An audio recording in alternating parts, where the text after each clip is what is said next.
My Weird School. Miss Daisy is Crazy. By Dan Gutman. Chapter 2. Dumb Miss Daisy and Principal Klutz. Miss Daisy said it was time for us to clear off our desks and see how much we knew about arithmetic.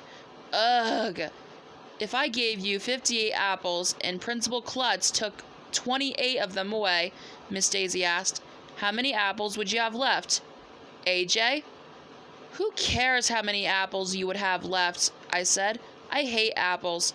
If you ask me, you and Principal Klutz can take all the apples away, and it wouldn't bother me one bit.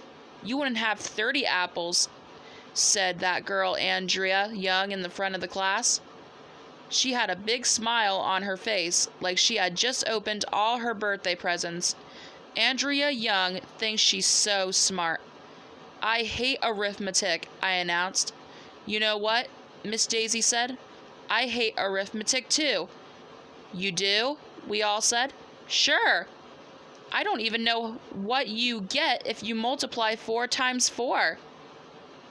You don't? I have no idea, Miss Daisy said, scratching her head and wrinkling up her forehead like she was trying to figure it out. Maybe one of you kids can explain it to me. Boy, Miss Daisy was really dumb. Even I know what you get when you multiply 4 times 4. But that smarty pants I know everything girl Andrea Young beat me to it and got caught on first.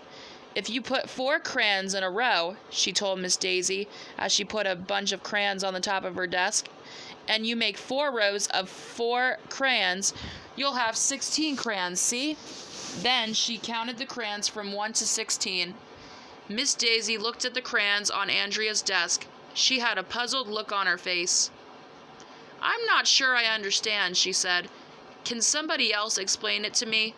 Michael Robinson, this kid wearing a red t-shirt with a dirt bike on it, explained 4 times 4 again using pencils. He had 16 pencils on his desk, in 4 rows of 4 pencils. Miss Daisy still had a look on her face like she didn't understand. What would happen if you subtracted half of the pencils, she asked. Michael took away 2 of the rows of pencils and put them in his pencil box. Then you would have 8 pencils, we all said. Andrea Young added, half of 16 is 8. Miss Daisy wrinkled up her forehead until it was almost like an accordion. She still didn't get it. She started counting the pencils on Michael's desk out loud and using her fingers. She got it all wrong. We gathered around Michael's desk and tried to explain to Miss Daisy how to add, subtract, multiply, and divide numbers using the pencils. Nothing worked. Miss Daisy had to be the dumbest teacher in the history of the world. No matter how many times we tried to explain, she kept shaking her head. I'm sorry, she said. It will take me a while to understand arithmetic. Maybe you can explain it to me more tomorrow. For now, we have to clean off our desks because Principal Klutz is going to come in and talk to us. I know all about principals. My friend Billy from around the corner, who was in 2nd grade last year, told me that the principal is like the king of the school. He runs everything. Billy says that if you break the rules, you have to go to the principal's office, which is in a dungeon down in the basement. Kids in the dungeon get locked up and are forced to listen to their parents' old CDs for hours. It must be horrible. Miss Daisy told us to be on our best behavior so Principal Klutz would see how mature we were. Finally, he walked into our room. Welcome to the 2nd grade, he said cheerfully. I'm sure we are all going to have a wonderful year together. Principal Klutz said a lot of stuff about the rules of the school. We're not allowed to run in the halls, and we're not allowed to chew gum, stuff like that. But I wasn't listening very closely because I kept staring at his head. He had no hair at all. I mean, none. His head looked like a giant egg. When Principal Klutz was all done telling us the rules of the school, he asked if anybody had any questions about what he had said. Did all your hair fall out of your head, I asked, or did you cut it off?